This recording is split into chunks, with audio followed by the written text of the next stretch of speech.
أعوذ بالله من الشيطان الرجيم بسم الله الرحمن الرحيم فالق الإصباح وجعل الليل سكنا والشمس والقمر حسبانا ذلك تقدير العزيز العليم وهو الذي جعل لكم النجوم لتهتدوا بها في ظلمات البر والبحر قد فصلنا الآيات لقوم يعلمون وهو الذي أنشأكم من نفس واحدة فمستقر ومستودع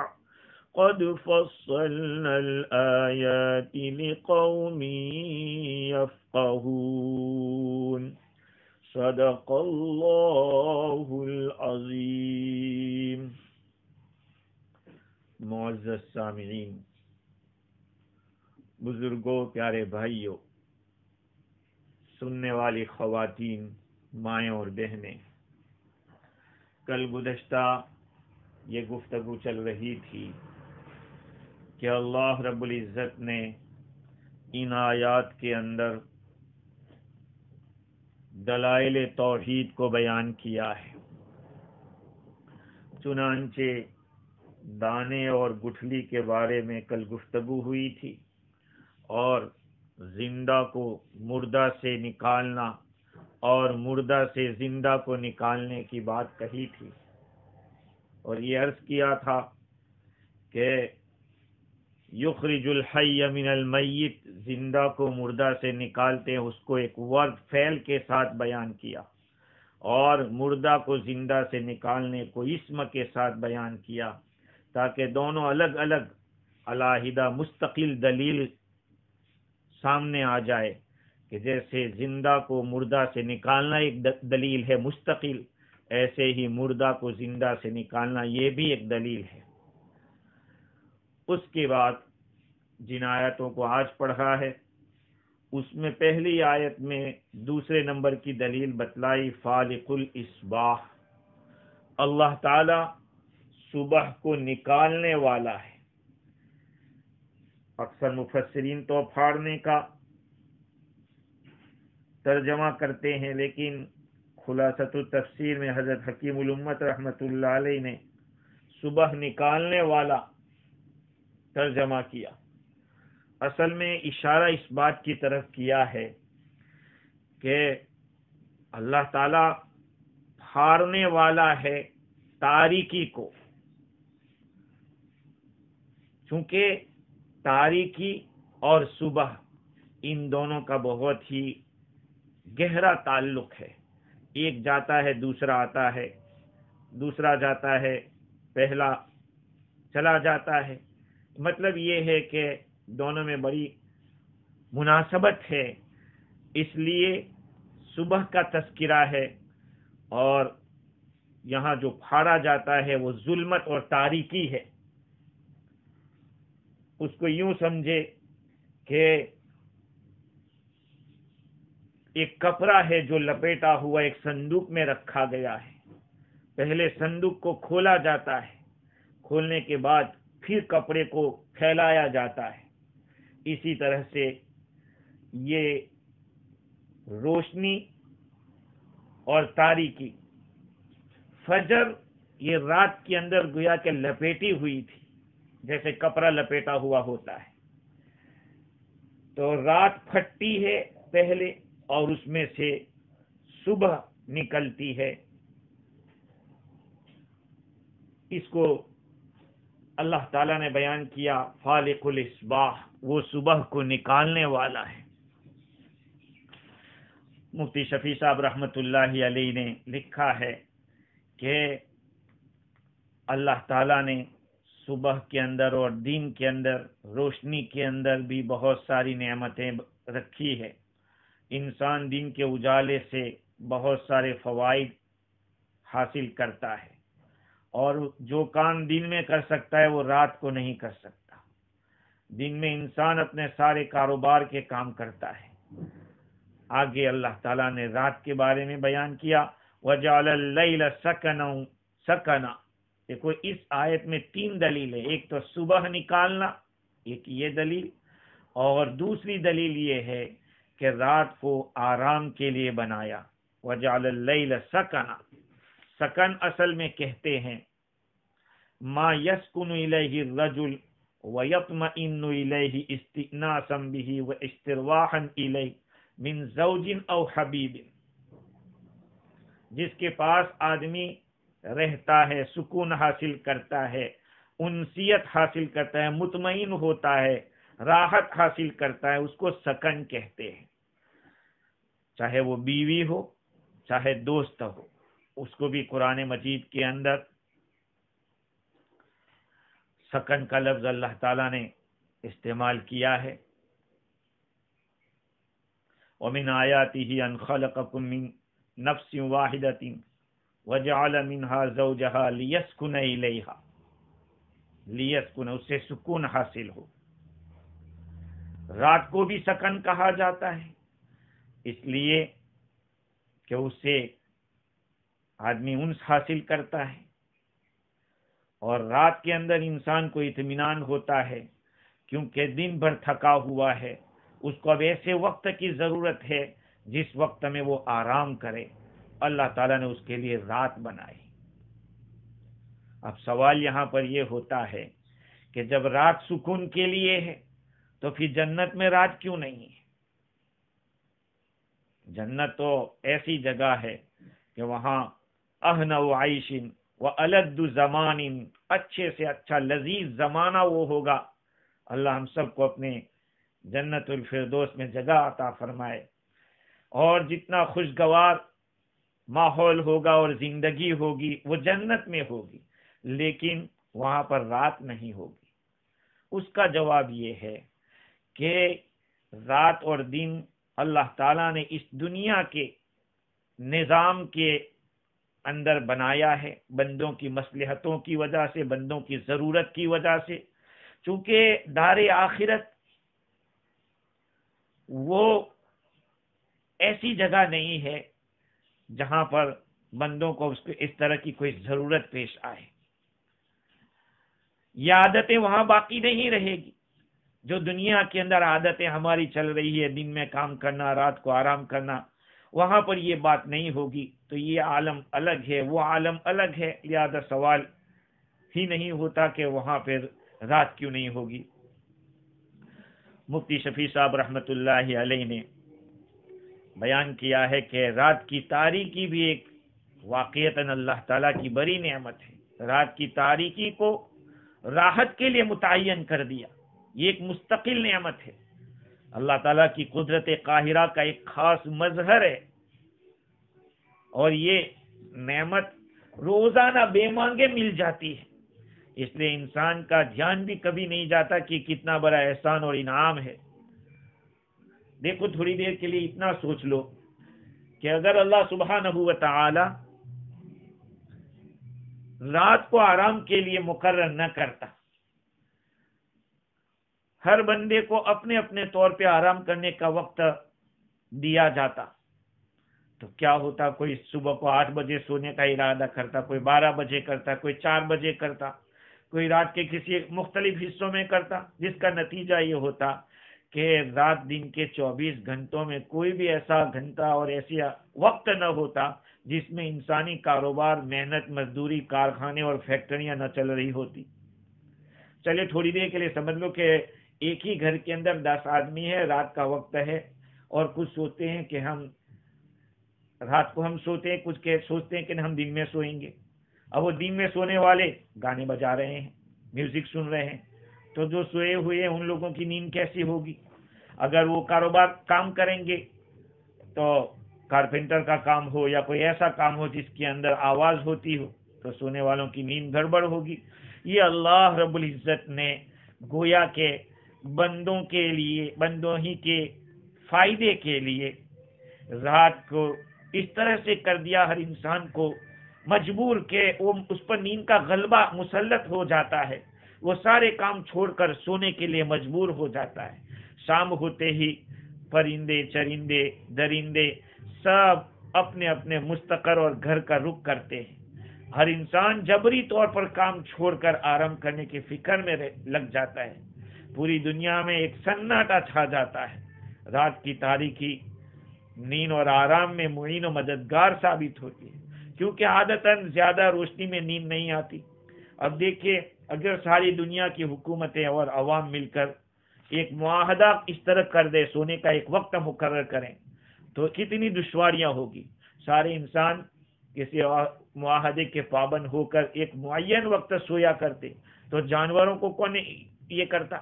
رات کو جانور بھی سو جاتے ہیں، جانوروں کو کون اس معاہدے کا ایگریمنٹ کا پابند کرتا؟ وہ کھلے پھرتے، تو سونے والے انسانوں ان کے سامانوں کا کیا ہوتا؟ اللہ جل شانہ ہی کی قدرت قاہرہ ہے، جس نے جبری طور پر یعنی ایسا نظام ہی بنائے کہ ہر انسان اور ہر جاندار ایک وقت متعینہ پر سونے پر مجبور ہو جاتا ہے۔ اللہ تعالیٰ نے بین الاقوامی ایگریمنٹ سے بے نیاز کر دیا۔ فتبارک اللہ احسن الخالقین، یہ اللہ تعالیٰ نے رات بنائی ہے آرام کے لیے، تو اس میں بھی اللہ رب العزت کی قدرت ہے۔ کیسی قدرت دیکھیے، سارے لوگ سونے کے لیے مجبور ہو جاتے ہیں، اور جو حضرات رات کو کام کرتے ہیں دن کو سوتے ہیں، ان کا حال دیکھیے، ان کی صحت کو دیکھیے، اور وہ یہ کہنے پر مجبور ہوتے ہیں کہ بھئی نیند تو اثر رات ہی کی ہوتی ہے۔ پھر خواب آور گولیاں کھانی پڑتی ہیں، جو بیچارے رات کو کام کرتے ہیں تو ان کو نیند لانے کی گولیاں کھانی پڑتی ہے تاکہ دن کے وقت سوئے۔ اللہ رب العزت نے ہم لوگوں پہ کتنا بڑا احسان کیا۔ وہی ذات ہے جس نے یہ نظام قائم کیا ہے، ورنہ دنیا کی طاقتیں مل کر بھی اگر اس طرح کا کوئی نظام بنانا چاہتی نہیں بنا سکتی تھی۔ سبحان اللہ۔ آگے اللہ تعالیٰ فرماتے ہیں کہ وَجَعَلَ الشَّمْسَ وَالْقَمَرَ حُسْبَانًا، اور سورج اور چاند کو اللہ تعالیٰ نے حساب کے لیے بنایا۔ وَجَعَلَ الشَّمْسَ وَالْقَمَرَ حُسْبَانًا، رات کو آرام کے لیے بنایا اور سورج اور چاند کو حساب کے لیے بنایا۔ دیکھیے، ایک بات تو یہ معلوم ہو رہی ہے کہ ہم مسلمانوں کا جو کیلنڈر چلتا ہے وہ چاند سے چلتا ہے، لیکن اللہ تعالیٰ نے یہاں پہ سورج اور چاند ان دونوں کو بیان کیا ہے کہ دونوں سے حساب معلوم ہوتے ہیں، اور ہو رہے ہیں۔ سورج ڈوبتا ہے، ہماری نماز کا ٹائم ہو جاتا ہے، غروب ہوتے ہی مغرب کا، سورج نکلتا ہے، فجر کا ٹائم ختم ہو جاتا ہے۔ لیکن ہماری روزمرہ زندگی کے لیے اسلام کے اندر چاند کا حساب ہے۔ چنانچہ یسألونک عن الاہلہ، وہ آپ سے سوال کرتے ہیں چاند کے بارے میں، قل ہی مواقیت للناس والحج، آپ ان سے فرما دیجئے کہ یہ لوگوں کے لیے وقت جاننے کی چیز ہے اور حج کے اوقات معلوم کرنے کا ذریعہ ہے۔ تو دیکھیے، ہمیں یہ بات معلوم ہونی چاہیے کہ اسلام کے اندر قمری نظام چلتا ہے۔ اگر آپ شمسی نظام سے اپنا کچھ کام نکال رہے ہیں تو کوئی حرج نہیں ہے، لیکن یہ بھی نہیں ہونا چاہیے کہ ہم اس کو بالکل بھول جائیں۔ امت پر فرض ہے کہ وہ یہ حساب کو، قمری حساب کو باقی رکھے۔ دوسرے حسابات شمسی وغیرہ اگر کسی ضرورت سے اختیار کیے جائیں تو گناہ نہیں ہے، لیکن قمری حساب کو بالکل نظر انداز کر دینا اور محو کر دینا گناہ عظیم ہے، تعلیمات اسلامیہ کے خلاف ہے۔ اگر ایسا ہوگا تو پتہ ہی نہیں چلے گا رمضان کا مہینہ کب آئے گا، ذی الحجہ کب ہوگا، محرم کب ہوگا، یہ مہینے ہی معلوم نہیں ہوں گے۔ اس لیے ضروری ہے کہ امت اس بات کی طرف توجہ دے۔ بڑے افسوس کے ساتھ کہنا پڑ رہا ہے کہ ہم مسلمانوں کے حالات اتنے خراب ہیں کہ ہم جنوری، فروری، مارچ، اپریل کو تو بولتے ہیں، لیکن محرم، صفر، ربیع الاول، ربیع الثانی اس کو نہیں بولتے اور یاد بھی نہیں ہے، اور اپنے بچوں کو یاد بھی نہیں کراتے۔ اللہ تعالیٰ فرماتے ہیں وَجَعَلَ الشَّمْسَ وَالْقَمَرَ حُسْبَانًا، سورج اور چاند کو حساب کے لیے بنایا۔ سورج کی حرکت کی ایک مقدار ہے، چاند کی حرکت کی ایک مقدار ہے، وہ ایک اس کا معین حساب ہے۔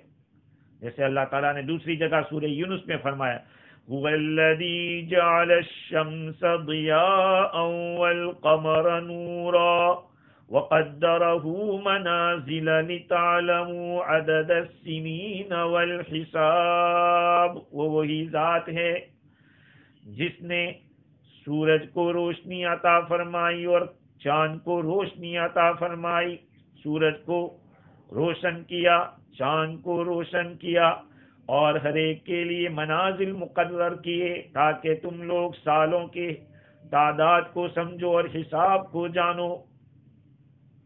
الشمس والقمر بحسبان سورہ رحمان کے اندر ہے۔ تو اللہ تعالیٰ نے سورج اور چاند کو حساب کے لیے بنایا۔ اس کا معاملہ حساب کا اس طرح سے ہے جس کو امام رازی نے تفسیر کبیر میں لکھا کہ سورج کی حرکت کی مقدار خاص رفتار کے ساتھ ہے، کتنی تیزی سے جائے گا، کتنی سستی سے جائے گا، یہاں تک کہ وہ اپنی رفتار سے ایک پورے سال کے اندر سورج اپنا چکر پورا کرتا ہے۔ اور چاند کی بھی ایک خاص حرکت کی مقدار ہے، اس حرکت سے وہ ایک مہینے کے اندر 28 ڈیز یا 29 ڈیز کے اندر اپنا چکر پورا کر لیتا ہے۔ اور ان دونوں کی اپنی خاص مقدار کے تحت اللہ رب العزت نے اس دنیا کا نظام اس طرح سے بنایا کہ جو 4 موسم آتے ہیں وہ موسم بھی ان لوگوں کے چکر کے ساتھ لگا ہوا ہے، اور ان کے اس دور سے یعنی چکر کاٹنے سے بندوں کو بہت سارے منافع حاصل ہوتے ہیں، جیسے کہ پھلوں کا حاصل ہونا، پھلوں کا پکنا، پھل کے اندر مٹھاس کا آنا، اور پھر اس پھلوں کا کلر پکڑنا، اناج کا حاصل ہونا، یہ ساری چیزیں سورج اور چاند کی ایک خاص قسم کی رفتار سے ہم لوگوں کو حاصل ہو رہی ہے۔ اگر تھوڑی دیر کے لیے سمجھ لو کہ یہ چیزیں ہمارے ہاتھ میں ہوتی، کسی اور کے ہاتھ میں ہوتی، تو کیا ہوتا؟ اس دنیا کے یہ جو مصلحتیں ہیں، جو منافع ہیں، اس میں بہت بڑا خلل واقع ہو جاتا۔ یہ اللہ رب العزت نے اپنی قدرت سے ہی اس کو چلا رکھا ہے۔ آگے اللہ تعالیٰ فرماتے ہیں ذالک تقدیر العزیز العلیم، یہ انداز رکھا ہے زبردست علم والی ذات کا۔ اللہ تعالیٰ کی کمال قدرت کی طرف اشارہ ہے عزیز کے ذریعے، اور علیم کے ذریعے اشارہ ہے اللہ تعالیٰ کے کمال علم کی طرف۔ مطلب یہ ہے کہ اگر سورج اور چاند کی جو رفتار ہے اور آسمان کے اندر جو ان کی ہیئت ہے، اگر وہ خاص رفتار نہ ہوتی تو کیا ہوتا؟ جیسے میں نے عرض کیا کہ نظام گڑبڑ ہو جاتا، لیکن ایک خاص مقدار سے ہزاروں سال سے یہ چل رہے ہیں، چلتے جا رہے ہیں۔ پتہ چل رہا ہے کہ اس کے پیچھے کوئی بہت ہی بڑے علم والے اور قدرت والے کی قدرت اور علم کام کر رہا ہے۔ دنیا کے ساری چیزوں کے اوپر کسی کی نظر ہے، کسی کا علم اور قدرت کام کر رہی ہے، اور وہ ذات اللہ کی ہے۔ اللہ رب العزت نے ان کو اس طرح سے فٹ کیا ہے اور فکس کیا ہے کہ وہ نہ آگے پیچھے ہو سکتے ہیں۔ جب اللہ چاہے گا تو وقت آئے گا۔ ابھی تو کوئی مسلم سائنسدان نے یہ دعویٰ بھی کر دیا ہے کہ 2027 کے اندر سورج مغرب سے نکلے گا، اور 37 کے اندر 34 یا 37 میں دجال نکلے گا، مہدی علیہ السلام آئیں گے. یہ سب ہونا تو ہے، لیکن اس کی علامتیں بتلائی ہیں. اس لیے یہ تو نہیں کہہ سکتے کہ وہ پرفیکٹ ہے. ہو سکتا ہے اس سے پہلے بھی ہو سکتا ہے اس کے بعد بھی ہو، چونکہ سائنسدان اپنے فن سے اس طرح کی باتیں کہتے ہیں. لیکن یہ ہونا ہے، اس میں کوئی شک نہیں. جب خدا چاہے گا تو بجائے اشت سے وسط سے نکالے گا. اللہ تعالیٰ کا علم ہی اس کے اوپر ہے، وہی جانتا ہے، وہ اپنی قدرت سے کرے گا. ذالک تقدیر العزیز العلیم. یہ اشارہ اس بات کی طرف ہے کہ یوں مت سمجھنا کہ یہ جو کچھ بھی سورج اور چاند ان کا جو کچھ بھی حرکت ہے وہ ان کی خاصیت ہے، یا یہ کہ الٹف ہو رہے ہیں. نہیں، ان کی طبیعت یا ان کا مزاج اس طرح کا بنایا گیا ہے. نہیں، ایسا نہیں ہے، بلکہ ایک فاعل مختار کی طرف سے اللہ رب العزت اپنے اختیار سے، اپنی قدرت سے ایسا کرے گا. قرآن مجید کے اندر یہ دونوں صفتیں عزیز اور علیم کی اور بھی مقامات پہ جہاں پہ سورج اور چاند کا تذکرہ آیا، اللہ تعالیٰ نے یہی دونوں صفتیں بیان کی ہے. العزیز کا مطلب یہ ہے ایسا زبردست جس نے سورج اور چاند کو قہرہما دونوں کو کنٹرول میں کر رکھا ہے، وسیرہما علی الوجہ المخصوص اور ایک خاص شکل کے اوپر ان کو چلا رکھا ہے. اور علیم کا معنی وہ جاننے والا ہے کہ اس میں کیا نفع ہیں، اس میں کیا مصلحتیں ہیں، مخلوق کے معاش اور معاد کے کیا کیا فوائد اس سے وابستہ ہے. کسی کو فارسی میں کسی نے یوں کہا، ابرو بادو مہو خورشید و فلک در کارن.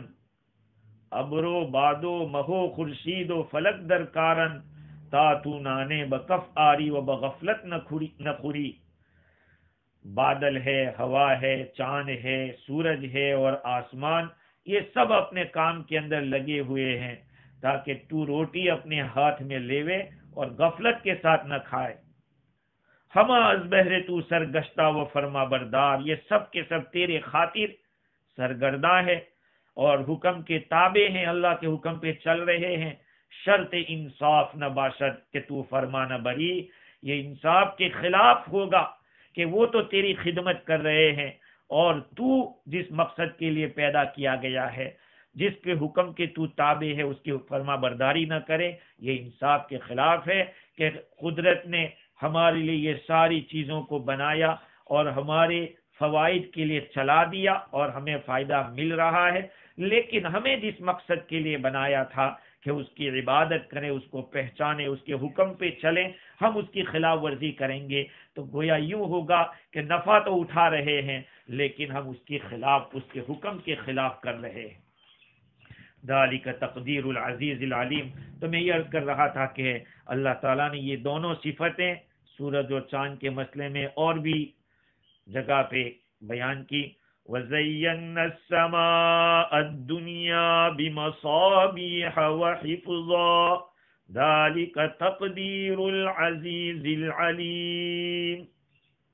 اور ہم نے آسمان کو مزین کیا ہے ستاروں سے اور حفاظت کے لیے یہ عزیز علیم کی تقدیر سے ہے. وَآيَةٌ لَهُمُ اللَّيْلُ نَسْلَخُ مِنْهُ النَّهَارَ فَإِذَا هُمْ مُظْلِمُونَ وَالشَّمْسُ تَجْرِي لِمُسْتَقَرٍّ لَهَا ذَلِكَ تَقْدِيرُ الْعَزِيزِ الْعَلِيمِ. یہ اللہ تعالیٰ کی صفت ہے عزیز اور علیم. زبردست ایسا ہے کوئی مقابلہ نہیں کر سکتا، علیم ایسا ہے کہ کوئی چیز اس کے علم سے باہر نہیں ہو سکتی. آگے کی آیت میں اللہ تعالیٰ نے تیسرے نمبر کی دلیل کو بتلایا جو اللہ تعالیٰ کی قدرت کے اوپر اور رحمت کے اوپر اور حکمت کے اوپر دلالت کر رہی ہے. وَهُوَ الَّذِي جَعَلَ لَكُمُ النُّجُومَ لِتَهْتَدُوا بِهَا فِي ظُلُمَاتِ الْبَرِّ وَالْبَحْرِ قَدْ فَصَّلْنَا الْآيَاتِ لِقَوْمٍ يَعْلَمُونَ. اور وہ وہی ذات ہے جس نے تمہارے لیے ستارے بنائے تاکہ تم ان کے ذریعے زمین اور دریا کے اندر، جنگل میں اور دریا کی تاریکیوں میں راستہ حاصل کرو، راستہ معلوم کرو۔ قد فصلنا الآیات لقوم یعلمون، ہم نے یہ نشانیوں کو کھول کھول کر بیان کر دیا ایسے لوگوں کے لیے جو جانتے ہیں۔ یہ تیسرے نمبر کی دلیل ہے۔ وہ کیا ہے کہ اللہ تعالیٰ نے سورج اور چاند کے علاوہ اور بھی ستارے بنائے ہیں تاکہ مخلوق ان کے ذریعے زمین کی تاریکیوں میں اور سمندر کی تاریکیوں میں راستہ معلوم کریں۔ جبکہ سورج ڈوبا ہوا ہوتا ہے، چاند غائب ہوتا ہے، تو ایسی صورت میں راستہ کس سے معلوم کریں گے؟ اللہ تعالیٰ نے اس کے لیے ستارے بنائے ہیں۔ ہاں، رات کو کہیں سفر کرنے والا، چاہے زمین کا سفر کرنے والا ہو یا دریا کا، اس کو پتہ کیسے چلے گا؟ اس میں اللہ تعالیٰ کیا فرماتے ہیں؟ لِقَوْمِ يَعْلَمُونَ، بلکہ اس سے پہلے لِتَهْتَدُوا بِهَا، اس کے ذریعے تم راستہ پاؤ۔ اس کے ستاروں کے فوائد کیا ہے؟ ایک فائدہ تو جیسے میں نے عرض کیا کہ اس سے راستے معلوم ہوتے ہیں۔ دوسرا فائدہ یہ ہے کہ جیسے سورج کی حرکت سے نماز کے اوقات معلوم ہوتے ہیں، ایسے ہی سورج کی حرکت سے قبلہ بھی پتہ چلتا ہے کہ جدھر سورج ڈوبتا ہے اس طرف ہم لوگوں کا قبلہ ہوتا ہے۔ لیکن سورج نہ ہو تو کیا کریں گے؟ کہا اس سے بھی قبلے کا پتہ چلتا ہے ستاروں کے ذریعے۔ رات کے وقت اگر کسی کو قبلہ معلوم کرنا ہو تو اس کے لیے جو حضرات جانتے ہیں کہ کون سا ستارہ کس طرف ہوتا ہے، وہ اس کے ذریعے قبلے کو معلوم کرتے ہیں۔ تیسرا فائدہ یہ ہے کہ اللہ تعالیٰ نے ان ستاروں کو آسمان کی زینت بنایا ہے۔ اِنَّا زَيَّنَّا السَّمَاءَ الدُّنْيَا بِزِينَةٍ الْكَوَاكِبِ، ہم نے سمائے دنیا کو، نچلے آسمان کو ستاروں کی زینت سے مزین کیا۔ اسی طرح سے تبارک الذی جعل فی السماء بروجا وجعل فیہا سراجا وقمرا منیرا، اس کے اندر بھی اللہ تعالیٰ نے آسمان میں بروج بنائے ہیں، برج بنائے۔ چوتھا فائدہ یہ ہے کہ شیاطین کو ستاروں سے مارا جاتا ہے۔ وہ جب کبھی آسمان کی طرف جاتے ہیں کچھ بات سننے کے لیے، ستاروں سے ان کو بھگایا جاتا ہے۔ پانچواں فائدہ یہ ہے کہ ظلمات البر والبحر، بر کے معنی خشکی کے اور بحر کے معنی تری کے، اس کی ایک تشریح امام رازی نے یہ بتلائی کہ خشکی سے مراد تعطیل ہے اور تری سے مراد تشبیہ ہے۔ جو آدمی تعطیل کے بلبلیاں میں پھنس جاتا ہے وہ بھی برباد ہوتا ہے، اور جو تشبیہ کی بلبلیاں میں پھنستا ہے، تعطیل کے معنی نعوذ باللہ اللہ تعالیٰ کو فاعل مختار نہ سمجھے، اور تشبیہ کا معنی اللہ تعالیٰ کا جسم سمجھے کوئی، یہ دونوں گڑبڑ ہے۔ اللہ تعالیٰ فاعل مختار ہے اور اللہ تعالیٰ کا کوئی جسم نہیں ہے، جسم و جسمانیات سے، مکان سے اللہ تعالیٰ منزہ ہے۔ اللہ تعالیٰ نے یہ ستارے پیدا کیے تاکہ اس قسم کی جو تاریکیاں ہیں، یہ دو قسم کی تعطیل اور تشبیہ کی، اس کے اندر راستہ ملے۔ بھئی تعطیل کی تاریکی میں کیسے راستہ ملے گا؟ ان کا کہنا، رازی کا کہنا یہ ہے کہ ہم ستاروں کو دیکھتے ہیں کہ وہ بہت ساری صفات کے ساتھ مختلف قسم کے ستارے پائے جاتے ہیں۔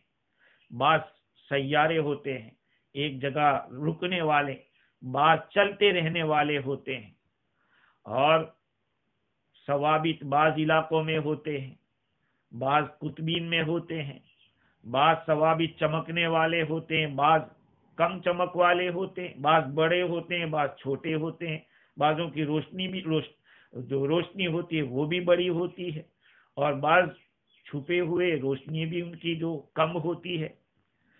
تو علماء نے اس کے 7 درجے بیان کیے ہیں۔ جب یہ بات معلوم ہو گئی تو پتہ چلا کہ ستاروں کے جو اجسام ہے وہ ایک دوسرے سے ملتے جلتے ہیں۔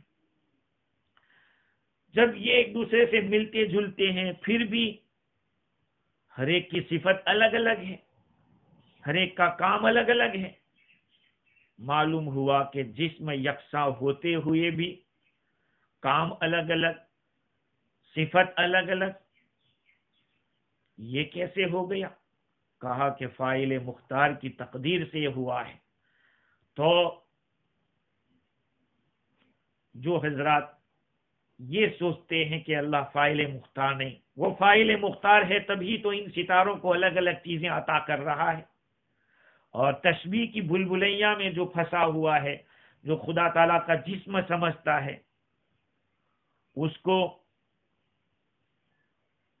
امام رازی نے اس طرح سے واضح کیا ہے کہ جو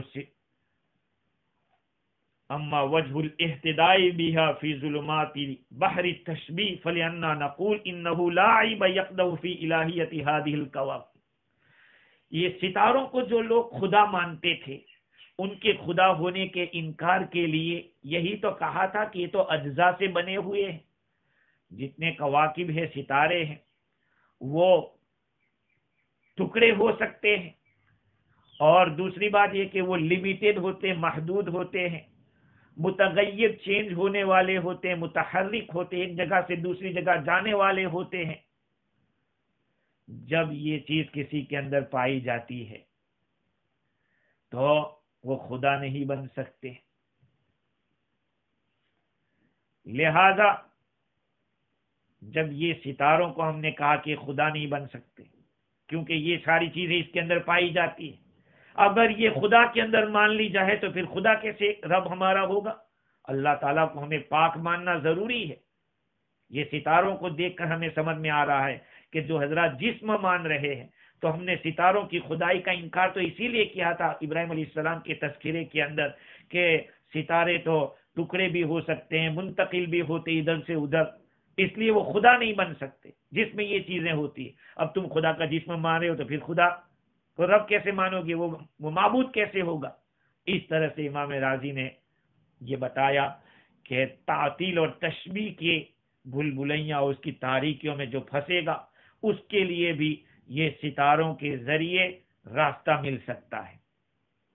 اور ایک فائدہ ستاروں کے پیدا کرنے کا یہ بھی ہے، 6 نمبر پہ امام رازی نے بیان کیا کہ ان فی خلق السماوات والارض واختلاف اللیل والنہار لآیات لأولی الالباب الذین یذکرون اللہ قیاما وقعودا وعلی جنوبہم ویتفکرون فی خلق السماوات والارض ربنا ما خلقت ھذا باطلا۔ عقل مند وہ لوگ ہیں جو آسمان و زمین کے پیدا کرنے میں غور و فکر کرتے ہیں اور کہتے ہیں کہ ہمارے رب، آپ نے یہ چیزیں بیکار نہیں پیدا کی ہیں۔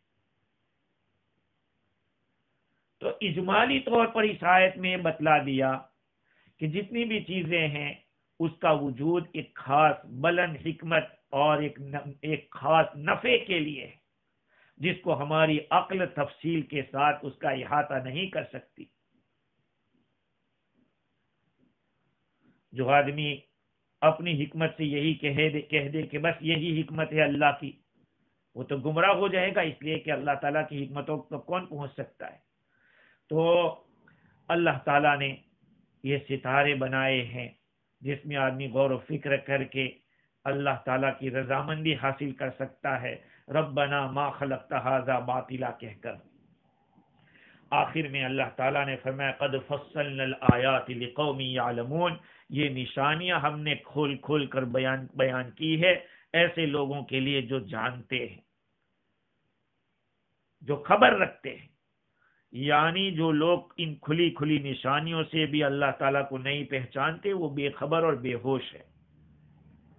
معاف کرنا، میں ایک بات کہہ رہا ہوں، بہت سارے لوگ جو اسلام کے اوپر تو نہیں ہے، مسلمان نہیں ہے، لیکن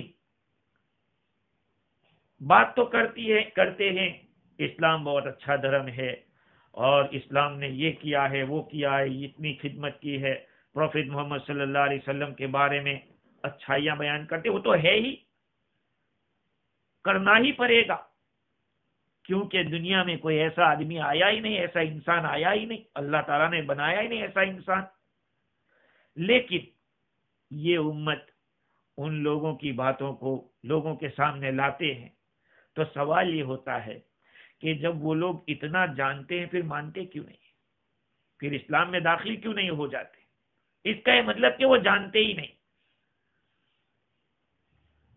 اللہ تعالیٰ نے آفتاب اور مہتاب کے علاوہ دوسرے ستارے جو بنائے ہیں وہ بھی اس کی قدرت کاملہ کے ایک خاص مظاہر ہے اور ہزاروں حکمتیں ہیں، جیسے میں نے عرض کی اس میں سے بعض مفتی شفیع صاحب رحمۃ اللہ علیہ فرماتے ہیں کہ اس آیت میں بھی انسان کی غفلت اور کوتاہ نظری پر تنبیہ کی گئی ہے کہ یہ ستارے بھی کسی بنانے والے اور چلانے والے کے تابع فرمان چل رہے ہیں، نہ اپنے وجود میں مستقل ہیں، نہ اپنی بقا و عمل میں مستقل۔ وہ لوگ صرف انہی پر اپنی نظریں جما کر بیٹھے رہے، ان کے بنانے والے کی طرف نظر نہیں کی، یقیناً وہ کوتاہ نظر ہے اور فریب کھائے ہوئے، دھوکہ کھائے ہوئے۔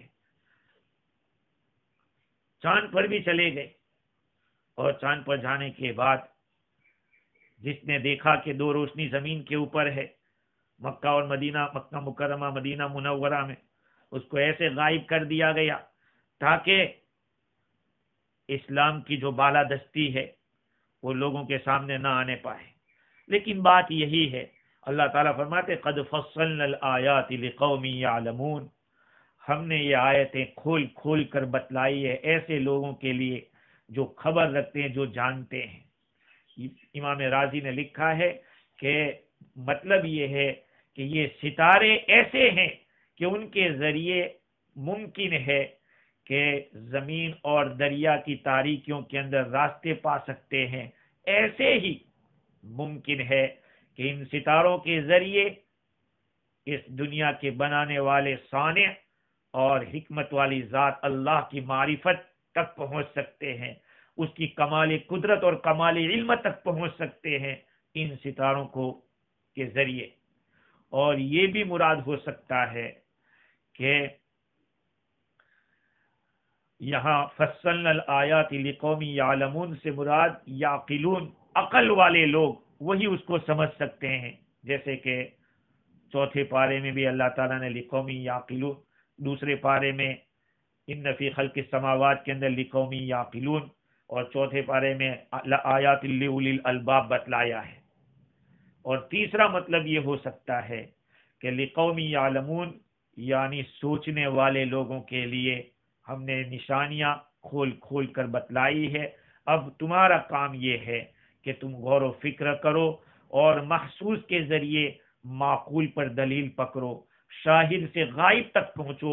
اللہ تعالیٰ نے یہ ستارے ہماری آنکھوں کے سامنے رکھے ہیں، ان ستاروں کے ذریعے جو ذات غیب میں ہے وہاں تک ہم پہنچیں کہ یہ ستارے اپنی طاقت سے کچھ نہیں کر سکتے، اپنے ٹائم پہ ان کا آنا، ڈوبنا، نکلنا، یہ سب کسی ایک ذات کی قبضے میں ہے، وہ ہے اللہ کی ذات، تقدیر العزیز العلیم، یہ زبردست علم والی ذات کا کام ہے۔ خیر، آگے کی جو تیسری آیت میں نے پڑھی تھی اس میں اللہ رب العزت نے ایک اور نشانی کو بتلایا، وَهُوَ الَّذِي أَنشَأَكُم مِّن نَّفْسٍ وَاحِدَةٍ فَمُسْتَقَرٌّ وَمُسْتَوْدَعٌ قَدْ فَصَّلْنَا الْآيَاتِ لِقَوْمٍ يَفْقَهُونَ۔ وہ وہی ذات ہے جس نے تم سب کو ایک ہی جان سے پیدا کیا، پھر تمہارا ایک ٹھکانہ ہے اور ایک تمہاری امانت گاہ ہے، امانت رکھنے کی جگہ ہے، قد فصلنا الآیات لقوم یفقہون، ہم نے آیتوں کو کھول کھول کے بیان کیا ایسے لوگوں کے لیے جو سمجھ رکھتے ہیں۔ بعض مفسرین نے ترجمہ سوچتے ہیں، سوچنے والوں کے لیے آیتیں ہم نے کھول کھول کر بیان کی۔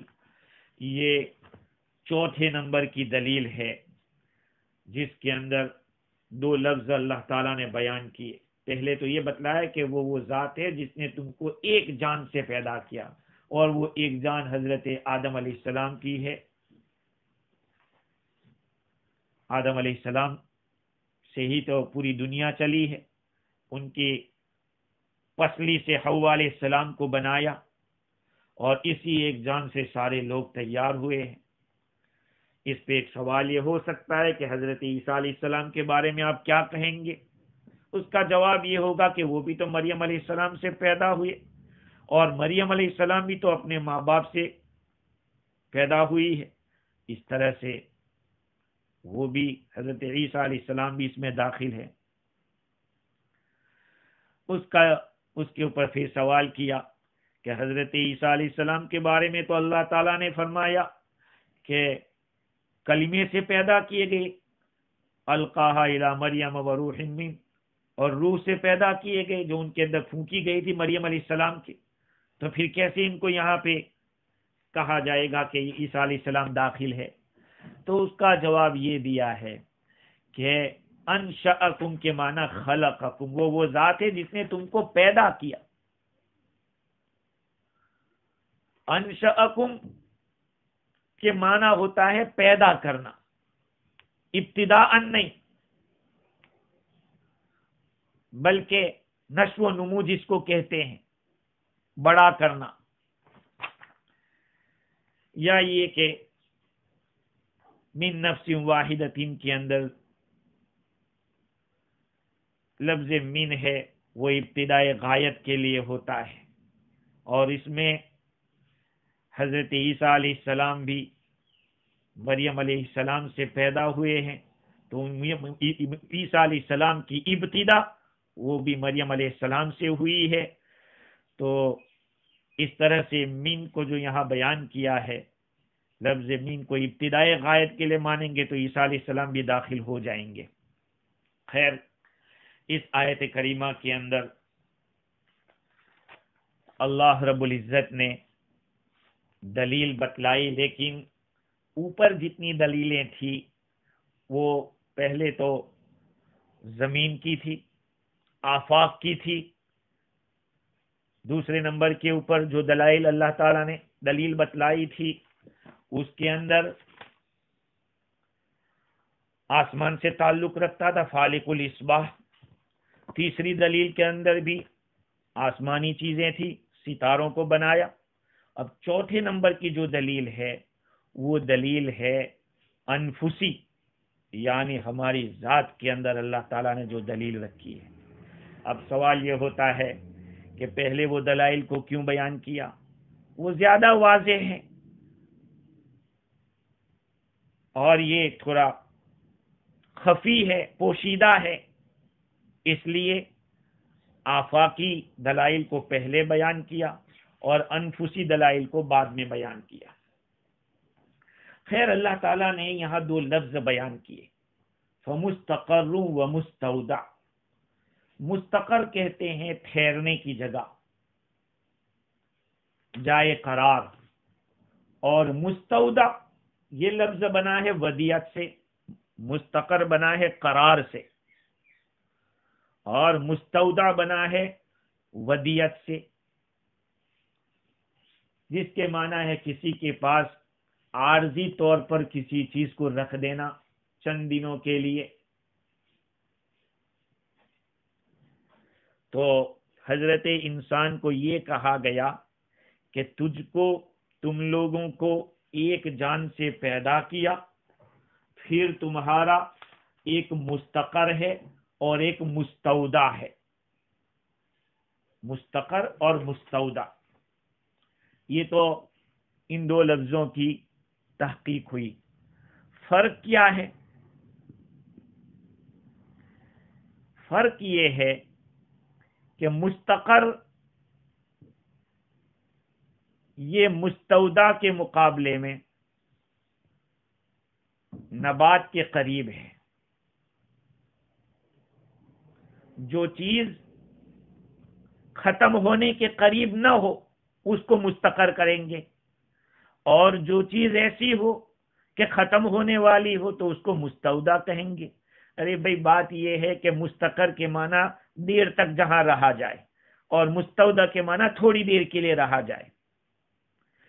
اتنی بات سمجھ میں آ گئی کہ انسان کو اللہ نے بنایا ایک جان سے، پھر انسان کا ایک جائے قرار رکھا ہے جہاں اس کو ٹھہرنا ہے، اور ایک اس کو کچھ وقت کے لیے رہنا ہے.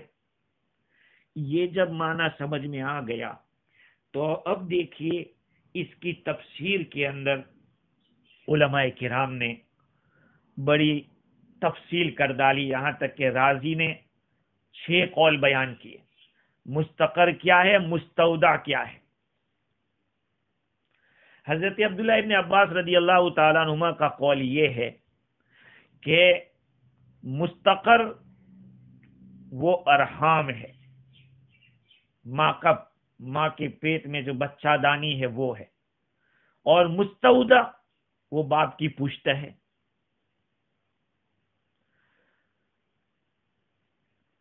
یہ قریب روایت کرتے ہیں کہ جریر نے ابن عباس رضی اللہ عنہما کو یہ لکھا کہ اس آیت کا مطلب بتائیں. تو آپ نے بتایا کہ مستودع جہاں پہ کچھ دیر وقت ٹھہرنا ہے وہ صلب یعنی باپ کی پشت ہے، اور جہاں دیر تک ٹھہرنا ہے وہ رحم مادر ہے. قرآن مجید میں وَنُقِرُّ فِي الْأَرْحَامِ مَا نَشَاءُ، ہم رحموں میں جو چاہتے ہیں اس کو ٹھہراتے ہیں. اور دوسری بات یہ ہے، یہ ابن عباس رضی اللہ تعالیٰ عنہ کی جو قول ہے کہ مستقر ماں کی رحمدانی ہے اور مستودع باپ کی پشت ہے، وہ اس کی دلیل یہ ہے کہ ایک جو نطفہ ہوتا ہے وہ باپ کی پشت میں لمبے زمانے تک نہیں رہ سکتا، لیکن جو جنین ہوتا ہے، جنین اس بچے کو کہتے ہیں جو ماں کے پیٹ میں رہتا ہے، وہ ماں کے رحم میں لمبے زمانے تک رہ سکتا ہے. یہ ایک مسئلہ ہے، میں آپ کو نقل کر دوں. ہم حنفیوں کے یہاں ماں کے پیٹ میں بچہ کم سے کم 6 مہینے تک رہ سکتا ہے، کم سے کم یعنی 6 مہینے میں پورا تیار ہو کے آ سکتا ہے، اور زیادہ سے زیادہ 2 سال تک. ہم حنفیوں کے یہاں 2 سال تک رہ سکتا ہے ماں کے پیٹ میں. امام شافعی رحمت اللہ علیہ کے یہاں تو 4 سال تک لکھا ہے، اور انہوں نے دلیل، بعض لوگ ایسے پیدا ہوئے جو پیدا ہوئے تو دانت کے ساتھ پیدا ہوئے تھے، جیسے کہ امام ضحاک ہے، وہ پیدا ہوئے تو ہنس رہے تھے، ان کے دانت نکل آئے تھے. تو امام رازی نے ابن عباس رضی اللہ تعالیٰ عنہما کے اس قول کی تائید کے طور پر یہ بتلایا کہ ماں کے پیٹ میں جو بچہ رہتا ہے وہ دیر تک رہ سکتا ہے. جب رحم کی مدت، رحم میں رہنے کی مدت باپ کی پشت میں رہنے سے زیادہ ہے، لہذا استقرار یہاں پہ رحم کے معنی میں ہوگا، اور استوداع جو ودیت کا معنی ہے وہ صلب کے معنی میں ہوگا. بعض حضرات نے یہ کہا ہے کہ مستقر ہے وہ باپ کی پشت ہے، اور مستودع ہے وہ ماں کی رحم، یعنی دونوں سے الٹا معاملہ کیا ہے، الٹا معنی بیان کیا کہ پہلے نے جو لیا تھا اس سے دوسرا یہ ہے. ان کا کہنا یہ ہے کہ جو سپم ہوتا ہے وہ تو باپ کی پشت میں آ جاتا ہے اور پھر وہاں رہتا ہے، پھر ماں کے رحم میں آتا ہے. وہ کیسے آتا ہے؟ دوسرے کے فعل سے. باپ کی پشت میں تو اس کے جو کچھ کھایا پیا اور جو کچھ تیار، اس کے خون بنا، خون سے جو کچھ بنا تو وہ تو آ کے رک گیا ہے، لیکن وہاں سے جب جائے گا ماں کے رحم میں، وہ تو مطلب یہ کہ ماں کے اندر سے پیدا نہیں ہوا ہے بلکہ وہ دوسرے کی طرف سے آیا ہے. تو جب دوسرے کی طرف سے آیا اسی کو تو امانت کہتے ہیں، ودیعت اسی کو کہتے ہیں. دیکھیں یہ ہے تفسیر، یہ ہے عربیت. سوچنے کا زاویہ بدلتا ہے تو پھر معنی بدلتا ہے. ودیعت تو امانت کو کہتے اور امانت کوئی رکھتا ہے تو یہ مرد نے رکھی ہے، لہذا اس کو امانت کہنا چاہیے. تو یہ دوسرا قول ہوا. تیسرا قول یہ ہے، حضرت حسن فرماتے ہیں کہ مستقر موت کے بعد کی حالت ہے. اگر وہ نیک بخت ہے، لکی ہے، تو وہ اس کی نیک بختی رہے گی، اور اگر وہ بدبخت ہے تو اس کی بدبختی رہے گی. انسان کے حالات میں کوئی تبدیلی نہیں ہوگی موت کے بعد. اگر اس کے لیے موت کے بعد کی زندگی جیسی ہے، اچھا تھا تو اچھی ہی رہے گی، برا تھا تو بری ہی رہے گی، کوئی چینجنگ نہیں آئے گی. اور موت سے پہلے آدمی کے حالات بدلتے رہتے ہیں. بھئی کافر مومن ہو سکتا ہے، زندیق صدیق ہو سکتا ہے. تو یہ جو حالات ہے موت سے پہلے کے، وہ اعلیٰ شرفی زوال ہے، یعنی ختم ہو سکتے ہیں، فنا ہو سکتے ہیں. اور موت کے بعد کی جو زندگی ہے، قبر کی زندگی، وہ چینج نہیں ہوگی، تو اس کو مستودع کہیں گے اور اس کو مستقر کہیں گے، موت سے پہلے کی زندگی. چوتھا قول قسم کا ہے، وہ یہ ہے کہ مستقر پہلا نفس سے جو پیدا ہوا اور دنیا میں داخل ہوا وہ ہے، اور مستودع جو ابھی تک پیدا نہیں ہوا، بعد میں چل کے پیدا ہوگا، اس کو مستودع کہیں گے. اور دوسرا ایک قول یہ بھی ہے کہ دنیا کے اندر جو آدمی ٹھہرتا ہے وہ مستقر ہے، اور قبر میں ٹھہرے گا وہ مستودع ہے. قبر کی زندگی دنیا کی زندگی سے لمبی ہوگی. اور چھٹا قول ابو مسلم اصفہانی کا ہے، وہ یہ ہے کہ هو الذی انشأکم من نفس واحدہ فمنکم مستقر ذکر ومنکم مستودع انثی. تم میں سے کچھ لوگ ایسے ہیں کہ جو مستقر مرد ہے اور مستودع یعنی عورت ہے، جہاں پہ امانت رکھی جاتی ہے. خیر، یہ لمبی چوڑی گفتگو یہاں پر بیان کی، لیکن ہمارے حضرت حکیم الامت رحمت اللہ علیہ بھی اسی کو بیان کرتے ہیں کہ مستقر سے مراد رحم مادر ہے، اور مستودع سے مراد باپ کی پشت ہے. اور اس کے اوپر انہوں نے ایک بڑی عجیب و غریب تفصیل لکھی ہے، جس کو انشاءاللہ پھر کبھی میں بیان کروں گا کہ جو منی آتی ہے وہ آتی کہاں سے، اسپرم آتا کہاں سے. چونکہ بکرات کے ساتھ جتنے لوگ ہیں ان کا ایک قول ہے، اور دوسرے علماء دوسرا قول اختیار کرتے ہیں. بکرات کا کہنا یہ ہے کہ جو منی تیار ہوتی ہے ماں کے رحم میں جانے کے لیے، وہ آدمی کے دماغ سے آتی ہے، اور نخاع جو پیچھے کی ایک رگ ہے، وہاں سے دو نسوں کے واسطے سے، دو رگوں کے واسطے سے کان کے پچھلے حصے سے جاتی ہے، اور وہاں پہ ملتی ہے. یہ دونوں پھر پورے بدن میں سے ایک مادہ تیار ہوا ہے، وہ اس کے ساتھ ملتا ہے، اور پھر یہ ان اعضاء کے ذریعے سے نخاع کے بیچ میں سے نکل کر گردے میں آتے ہیں، اور گردے سے نکل کر اس نس میں جاتے ہیں جس کا تعلق خصیتین کے ساتھ ہے، دو گولی کے ساتھ ہے.